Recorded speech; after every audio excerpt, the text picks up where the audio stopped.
こんにちは。長崎キリシタン機構ナビゲーターのももです。今回は、キリシタン時代の教会跡を巡っていきたいと思います。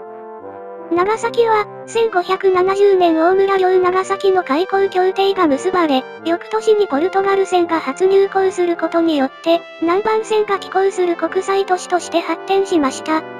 長い岬の大地には、島原町、平戸町など新しい6町が誕生し、先端に教会が建てられていました。また、領主大村住忠は、周辺の領主からの攻撃を警戒して、1580年長崎と森をイエズス会に寄進しました。多くの教会が建てられたその町並みは、さながら小ローマのようだったということです。その後の禁教令でキリシタン時代の教会は姿を消しましたが、今日はその面影を追いながら街を歩きたいと思います。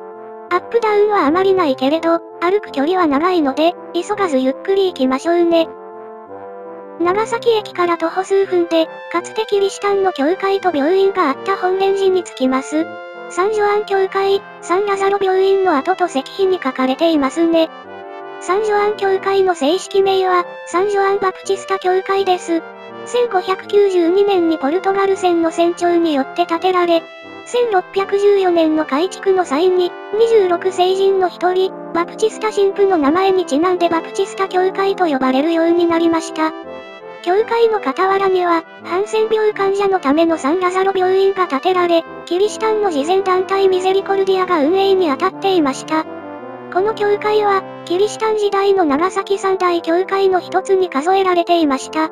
あと2つは、トードスオスサントス教会と山のサンタマリア教会です。山のサンタマリア教会は後ほど訪れます。とても立派な教会堂が建てられていたようですね。現在の本蓮寺も由緒あるお寺で、門前には勝海舟宮居の地の碑も建てられています。では少し歩いて、最勝寺へ。コロビ・バテレン・フェレイラの書いたコロビ正門の写しが伝わる寺院です。コロビ正門といっても、フェレイラ自身のものではなく、一組の日本人夫婦が転んだ帰郷したことの証人として、サインをして証明しているものです。フェレイラは、穴釣りの拷問で帰郷したイエズス会神父です。日本の宣教師を束ねる立場にあったので、彼の帰郷はキリシタン会に大きな衝撃を与えました。帰郷しただけでなく、弾圧側に組みして働いたことで、コロビ・バテレン・フェレイラは悪い意味で有名になりました。スコセッシ監督の映画沈黙、サイレンスにも描かれていたので、フェレイラやこのお寺のことは知っている人が多いでしょうね。沈黙の原作者、遠藤周作はフェレイラに強い関心を寄せていました。コロビ正門は非公開です。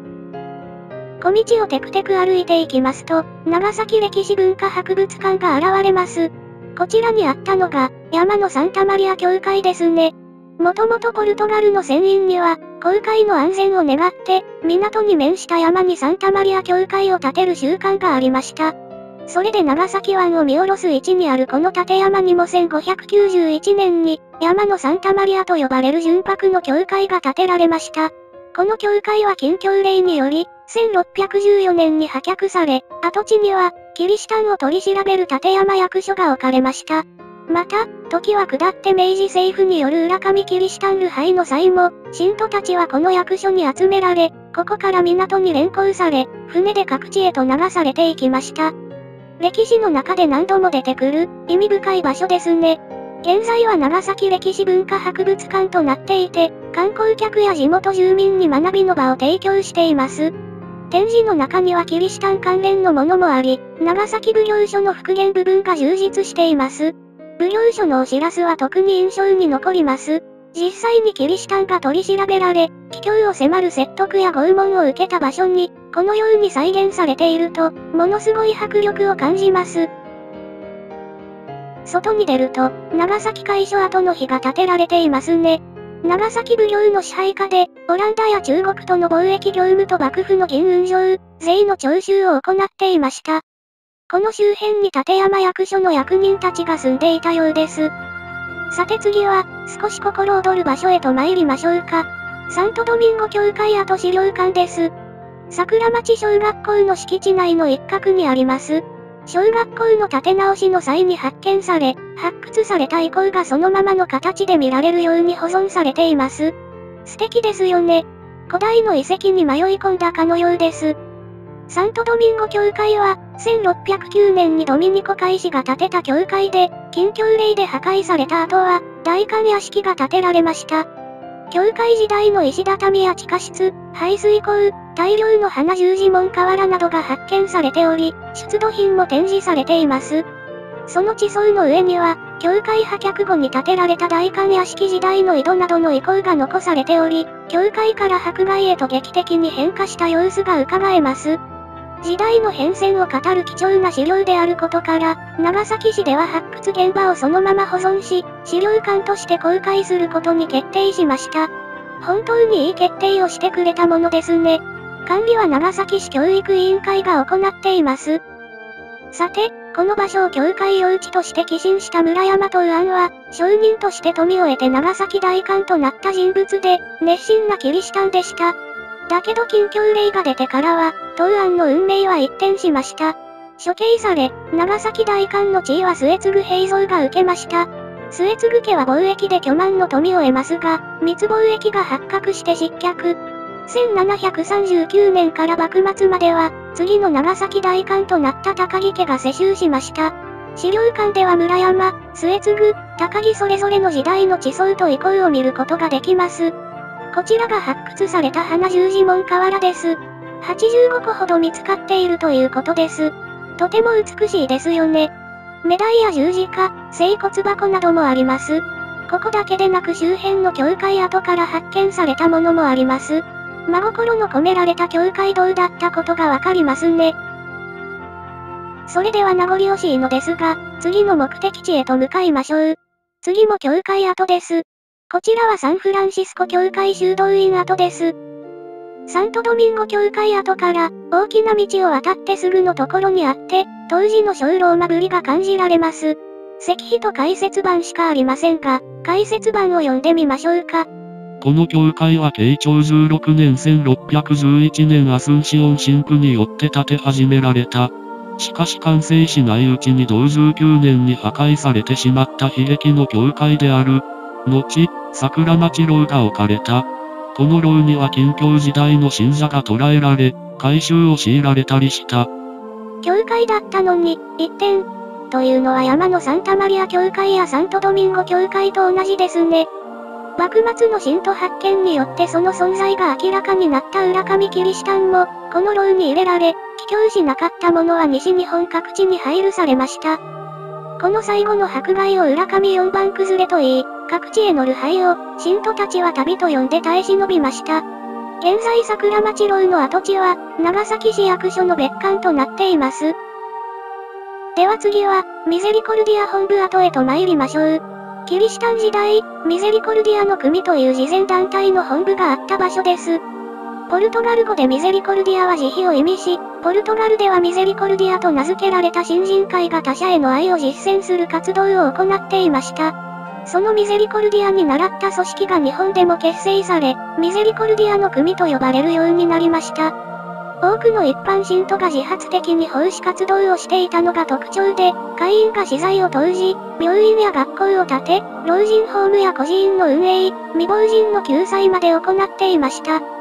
時代から考えると、とても先進的ですよね。1614年の禁教令で教会がことごとく壊された時も、その役割の大きさから破壊を免れました。しかし、1620年、ついに破壊されてしまいました。現在は長崎地方法務局となっています。海に向かって緩やかに下っていくと、他浦町由来の碑があります。長崎における最初の六町の一つですね。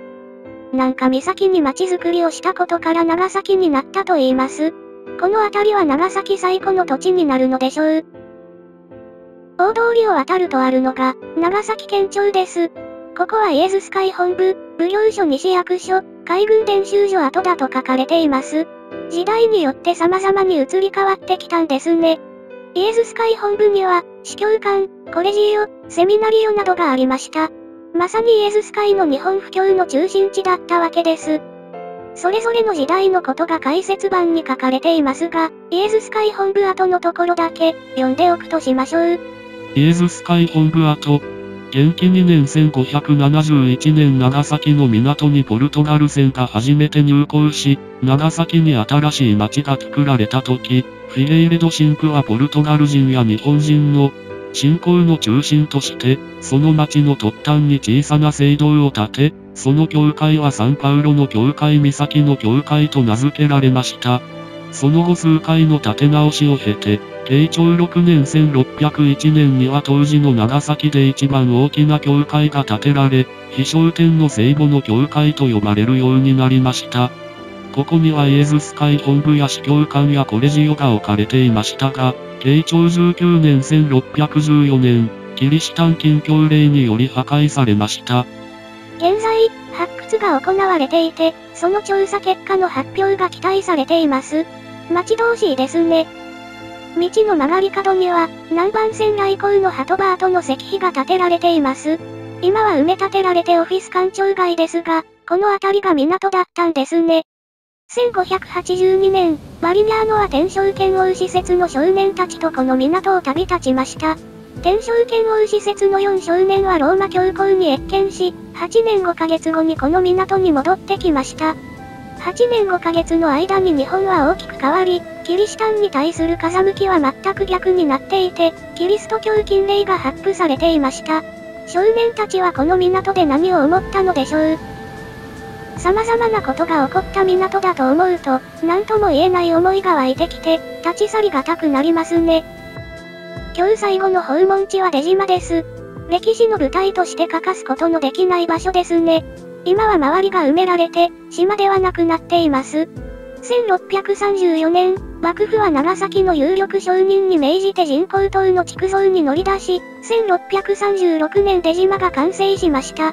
ポルトガル人が収容されましたが、1639年に国外追放となり、空き家となった出島に1641年、平戸からオランダ商館が移転してきました。以後オランダ商館が閉鎖されるまでの218年の間、日本で唯一西洋に開かれた窓口としての役割を担いました。敷地内には、復元されたオランダ商館の住居や倉庫のほか、日本最古のプロテスタント神学校旧出島神学校の建物があります。力を入れて復元が進められていて、順次オープンしているようです。映えるスポットも満載ですね。それでは今日は、ここで自由解散としましょうか。長崎の今と昔を楽しんでください。最後までご視聴ありがとうございました。また次の動画でお会いできたらと思います。